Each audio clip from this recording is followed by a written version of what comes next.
Non കേസും unknown കേസും നമുക്ക് എങ്ങനെ ഐഡൻറ്റിഫൈ ചെയ്യാൻ പറ്റും? ചിലപ്പോൾ നമുക്ക് സെറ്റിംഗ് എന്ന് പറഞ്ഞുകൊണ്ട് നമുക്ക് തന്നിട്ടുണ്ടായിരിക്കും. സെറ്റിംഗ് എന്ന് പറഞ്ഞുകൊണ്ട് കാര്യം തന്നിട്ടുണ്ടായിരിക്കും. ആ സെറ്റിങ്ങിലെ സംഭവം വായിക്കുമ്പോൾ തന്നെ ചില സമയത്ത് നമുക്കതിനെ ഒരു നോൺ കേസാണെന്ന് നമുക്ക് ഐഡൻറ്റിഫൈ ചെയ്യാൻ പറ്റും. ഫോർ എക്സാമ്പിൾ, നമുക്ക് സെറ്റിംഗ് ഒരു ഹോസ്പിറ്റൽ വാർഡാണ്. ഒരു ഹോസ്പിറ്റൽ വാർഡിലാണെന്ന് പറയുമ്പോൾ അതിൻ്റെ സംഭവം എന്താ? വാർഡിൽ ഓൾറെഡി അഡ്മിറ്റ് ആയി കിടക്കുന്ന ഒരു പേഷ്യൻ്റ് ആയിരിക്കും. അപ്പോൾ എന്താ കാര്യം? The patient is already there in that hospital. So ആ ഒരു പെർട്ടിക്കുലർ നേഴ്സ് ആ പേഷ്യൻറ്റിനെ മുമ്പ് കണ്ടിട്ടുണ്ട്. So in this instances, by looking at the setting itself, you can understand whether it is a known or unknown case. ഇങ്ങനെയുള്ളൊരു കാര്യം. ഒരു suburban clinic എന്നൊക്കെ പറയുമ്പോൾ നമുക്ക് ഒരു ഹോസ്പിറ്റൽ വാർഡൊക്കെയാണ് നമുക്ക് പെട്ടെന്ന് ഐഡൻറ്റിഫൈ ചെയ്യാൻ പറ്റുക.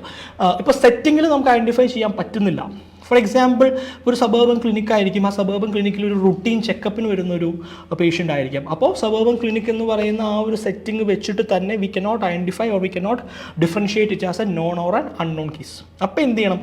നമുക്ക് താഴെ നമുക്ക് ഒരു as a nurse what we need to do എന്ന് പറയുന്ന ഒരു 3 or 4 അല്ലെങ്കിൽ 2 or 3 സെൻറ്റൻസസിൽ നിങ്ങൾക്കൊരു സാധനം തന്നിട്ടുണ്ടായിരിക്കും. അപ്പോൾ അത് വായിക്കുമ്പോൾ നമുക്ക് കുറച്ചുകൂടി ഡീറ്റെയിൽഡ് ആയിട്ട് മനസ്സിലാക്കാൻ പറ്റും ഇതൊരു നോൺ ആണോ അൺനോൺ കേസ് ആണോ എന്ന്. For example, you are a patient for a routine checkup, അല്ലെങ്കിൽ you are here for a follow up checkup, അങ്ങനെയുള്ളൊരു കാര്യം വന്നു കഴിയുമ്പോൾ നമുക്ക് അതിൽ നിന്ന് മനസ്സിലാവും ഓൾറെഡി ആ പേഷ്യൻറ്റ് നേരത്തെ ഇവിടെ വന്നിട്ടുണ്ട് എന്നുള്ളൊരു കാര്യം. അങ്ങനെ മനസ്സിലാവും. ഇഫ് ഇറ്റ് ഇസ് നോട്ട്, നിങ്ങൾക്ക് അതും മനസ്സിലായില്ലെങ്കിൽ നിങ്ങൾക്ക് എന്താണ് നിങ്ങൾ ചെയ്യേണ്ടത് എന്നുള്ള ടാസ്ക് പോയിന്റുകൾ തന്നിട്ടുണ്ടായിരിക്കും. ടാസ്ക്കാണല്ലോ നമ്മൾ അത് ചെയ്യേണ്ട കാര്യങ്ങൾ.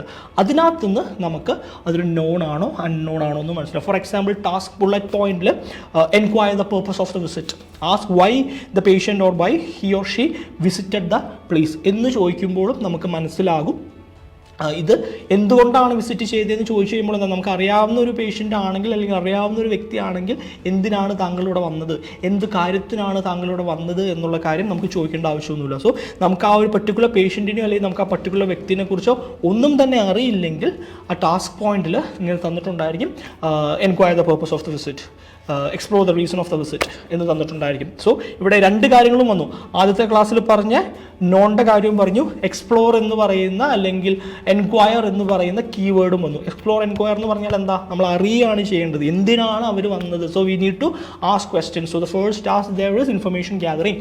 അപ്പോൾ നമ്മൾ എന്ത് ചെയ്യുന്നു, എന്തിനാണ് വന്നതെന്ന് ചോദിക്കുമ്പോൾ തന്നെ നമുക്ക് മനസ്സിലാവുന്നു അതൊരു അൺനോൺ കേസ് ആണെന്ന്. സോ ആ നമുക്ക് തന്നിരിക്കുന്നത്, so what I need to tell is that at the end of the day what I need to tell is that ആ ഒരു തന്നിരിക്കുന്ന ടാസ്ക് ബുള്ളറ്റ് പോയിന്റ് വെച്ച് പല ക്ലൂസും നമുക്ക് തന്നിട്ടുണ്ട്.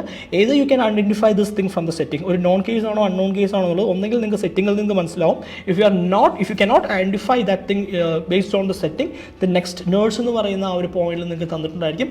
അവിടെ നിന്നും നിങ്ങൾക്ക് ഐഡൻറ്റിഫൈ ചെയ്യാൻ പറ്റിയില്ലെങ്കിൽ you can readily identify from the third section that is on the task points. അപ്പോൾ ഇങ്ങനെയാണ് നമുക്ക് ഇതിൻ്റെ OET നമുക്ക് തരുന്ന clue in order to whether we need to identify it as a known or unknown cases.